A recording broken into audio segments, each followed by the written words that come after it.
آئے تو ساقی کوثر بنے، اگر پیغمبر کے پاس آئے تو صاحب لوائے حمد بنے.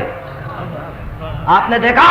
اور اگر غالب کو آپ صحیح سمجھنا چاہتے ہیں اور اس کی 100 سالہ یاد بنانا چاہتے ہیں تو غالب کا ایک شعر ہمیشہ یاد رکھیے. می گویم ہر آئینہ گویم ہزار بار، می گویم ہر آئینہ گویم ہزار بار، کار خدا بار سے نشر کند علی.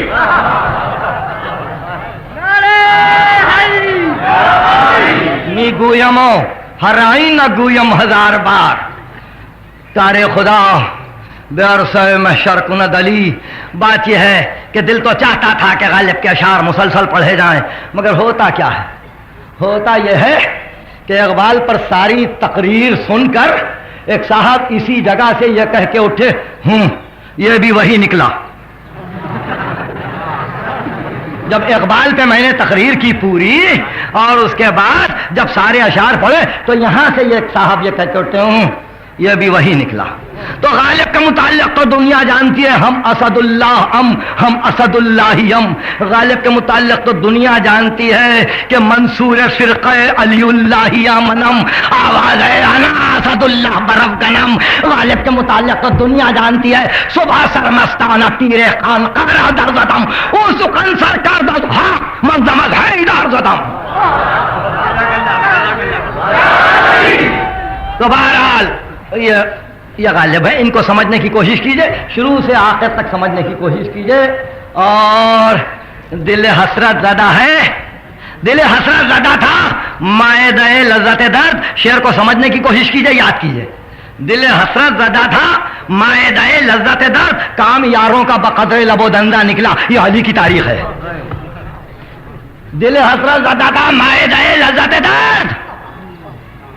بہرحال غالب نے کہا کار خدا وارثہ محشر کند علی. معلوم نہیں کتنے کفر کا فتویٰ دے دیں گے، کتنے کفر کا فتویٰ دے دیں گے. بات بات پہ کفر تو ہے موجود. کہہ دیں گے کہ غالب کافر تھا، جو کچھ صحیح، مگر غالب نے اردو ادب پہ احسان کیا ہے اور اس احسان کی وجہ یہ ہے کہ محبت علی دل میں تھی، محبت علی دل میں تھی. کار خدا وارثہ محشر کند علی. تو لوائے ہم ان کے ہاتھ میں، جنت و دوزخ کی تقسیم ان کے ہاتھ میں، ساقی کوثر وہ، رجال اعراف وہ. اب ایسے ذمہ دار معصوم سے کوئی نس لے کر یہ کہے من بکا علی الحسین وجبت لہ الجنہ، تو کسی کے دل میں آگ کیوں لگتی ہے؟ کوئی گھبراتا کیوں ہے؟ من بکا علی الحسین، جو روئے حسین پر جنت کو واجب کریں گے. بات یہ ہے رو نہیں سکتا جب تک کہ محبت نہ ہو، محبت آ نہیں سکتی جب تک کہ اخلاص نہ ہو، اخلاص ہو نہیں سکتا جب تک کہ دامن سے وابستگی نہ ہو، دامن سے وابستگی ہو نہیں سکتی جب تک کہ محبوب کی مرضی پہ زندگی نہ ہو. اس لیے کہا رونے سے جنت واجب ہے. اور پھر ہم کو یقین ہے، ہم کو یقین ہے کہ ہمارا مقام کہاں ہے، ہمارے منازل کہاں ہے. ہم نے پیغمبر کی آنکھوں سے دیکھا ہے، ہم نے علی کی آنکھوں سے جنت کو دیکھا ہے.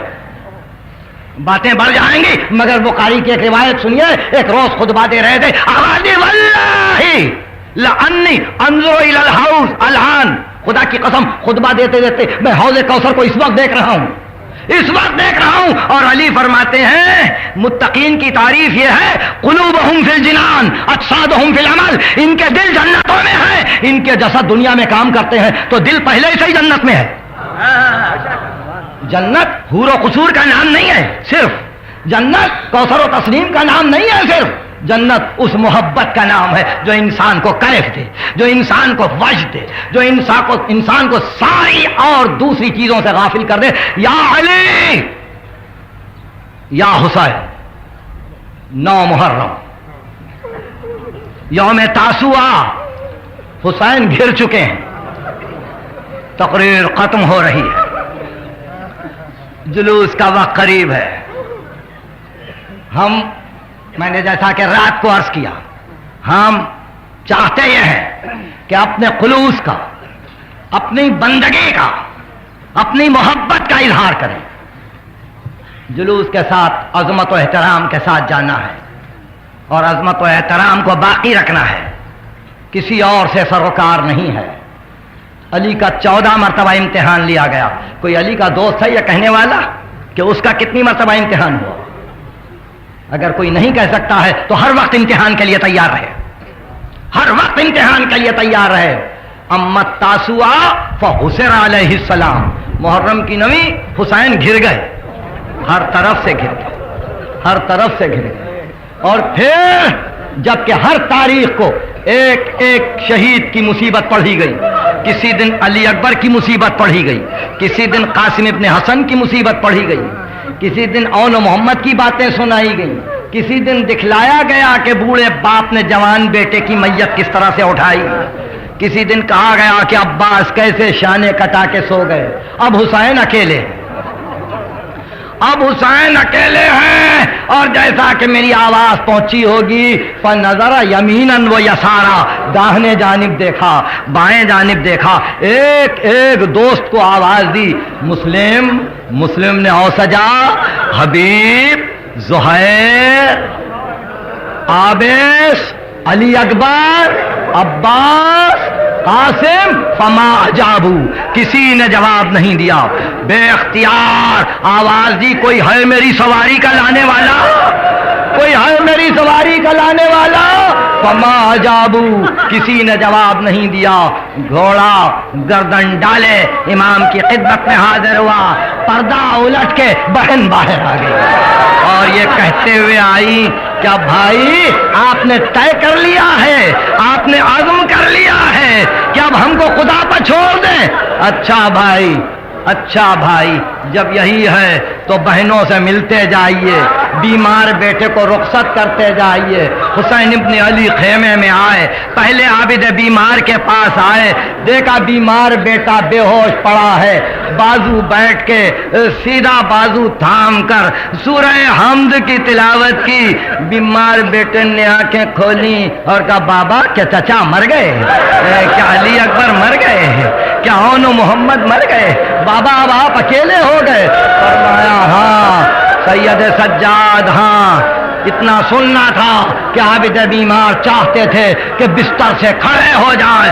فرمایا میرے حق کی قسم لیٹ جاؤ، میرے حق کی قسم لیٹ جاؤ، کہیں زمین حجت خدا سے خالی نہ ہو جائے۔ مگر ہاں عابد بیمار جب مدینے جانا میرے دوستوں کو میرا سلام، اور کہنا جب کسی غریب کی مصیبت کو سننا تو مجھ پہ رو لینا، جب ٹھنڈا پانی پینا تو میری پیاس کو یاد کرنا۔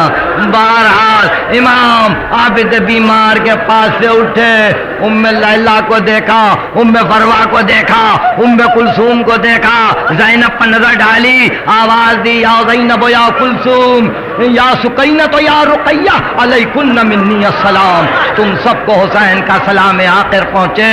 زینب آگے بڑھ گئیں، کہا بھائی میں کچھ عرض کروں؟ ارشاد فرمایا کیا ہے؟ کہا بیٹھ جائیے۔ حسین ابن علی زمین پر بیٹھ گئے۔ زینب 3 مرتبہ گرد پھر کے کہنے لگی بھائی ذرا گلے کو بلند کیجئے۔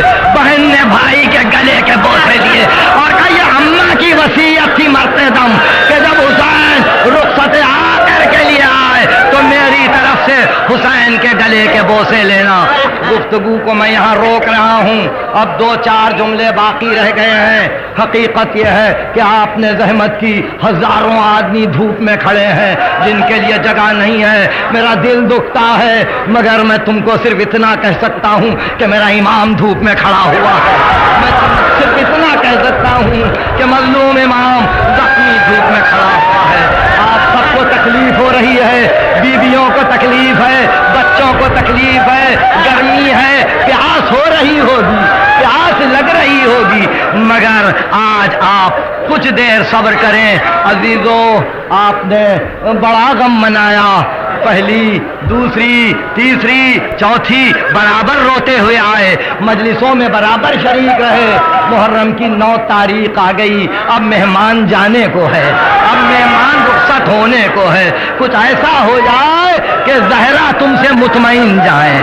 اب جاؤ، اطمینان سے جاؤ، جلوس کے ساتھ جاؤ۔ آج رات قدر کی رات ہے، دیکھو ایک ایک لمحہ ایک ایک آنسو چاہتا ہے، ایک ایک لمحہ ایک ایک نالا چاہتا ہے۔ ہائے حسین، ہائے حسین، مولا یہ ہماری زندگی کی آخری گھڑیاں ہیں، مولا اگر زندہ رہیں گے تو پھر اگلے سال یہ ماتم ہوگا، نہیں تو آپ کی بارگاہ میں آئیں گے، قدم بوسی بجا لائیں گے، نویں محرم کو وہاں بھی یہی عزاداری ہوگی مولا، اور اسی طرح سے آپ کا ذکر ہوگا۔ حسین نے سب کو رخصت کیا، بہن نے خیمے کا پردہ اٹھایا، گھوڑے کے قریب آئے، رکاب میں پاؤں رکھا، پشت زین پر بلند ہوئے اور ایک مرتبہ آواز دی، ذوالجنا آخری سواری ہے، اب زحمت نہ دوں گا ذوالجنا۔ گھوڑا چلا اور رکا، پوچھا کیوں چلتا کیوں نہیں ہے؟ اس نے سر کو جھکا لیا۔ حسین نے دیکھا ایک 3 برس کی بچی گھوڑے کے قدموں سے لپٹی ہوئی پکار رہی ہے، بابا نہ جاؤ، بابا بابا نہ جاؤ، بابا بابا ٹھہرو، بابا۔ حسین ابن علی گھوڑے سے اترے، کہا سکینہ کیا بات ہے سکینہ، کیوں روتی ہو بیٹی؟ دہینی لالی آتی کے دل میں، مجھے جانے دو، شاید پانی مل جائے تمہارے، تم بہت پیاسی ہو تو گھبرا گئی، دہل گئی۔ کہا بابا اس کا نام نہ لیجیے، چچا عباس یہی کہہ کے گئے تھے، اب تک نہیں آئے، اب تک نہیں آئے، بابا میں پیاسی مر جاؤں گی، بابا آپ نہ جائیں، آپ نہ جائیں۔ ایک مرتبہ بچی کو گود میں لیا، بچی کو گود میں لیا، ٹہلتے ہوئے باتیں کرتے ہوئے، سکینہ پیاری سکینہ، نادان سکینہ، بی بی دیکھو ایسی بات ہے کہ اگر ہم ٹھوکر مارے تو یہاں چشمہ آب جاری ہو سکتا ہے، یہ کہہ کے ٹھوکر ماری، ایک کوزہ آب بھر لیا کہ سکینہ پی لے بیٹی پی لے، مگر ادھر دیکھنا سکینہ، اب جو دیکھا تو دیکھا لاکھوں انسان ہیں جن کی زبانیں شدت تشنگی سے باہر نکلی ہوئی ہیں۔ کہا بابا یہ کون ہے جو مجھ سے زیادہ پیاسے ہیں؟ کہا سکینہ اگر آج پانی پی لے گی سکینہ تو یہ ہمیشہ پیاسے رہ جائیں گے، یہ ہمیشہ پیاسے رہ جائیں گے۔ سکینہ بی بی آج پانی نہ پیو، اتنا سننا تھا کہ کوزہ آپ پھینک دیا، یا سکینہ کے چچا نے چلو میں لے کے پانی پھینکا تھا، یا سکینہ نے کوزہ آپ پھینک دیا، وہ چچا ہے یہ بھتیجی ہے، اور باپ سے لپٹ گئی۔ کہا بابا بابا پھر آپ آ جائیں گے، بابا پھر آپ آئیں گے، میں آپ کو جانے دوں۔ کہا بیٹی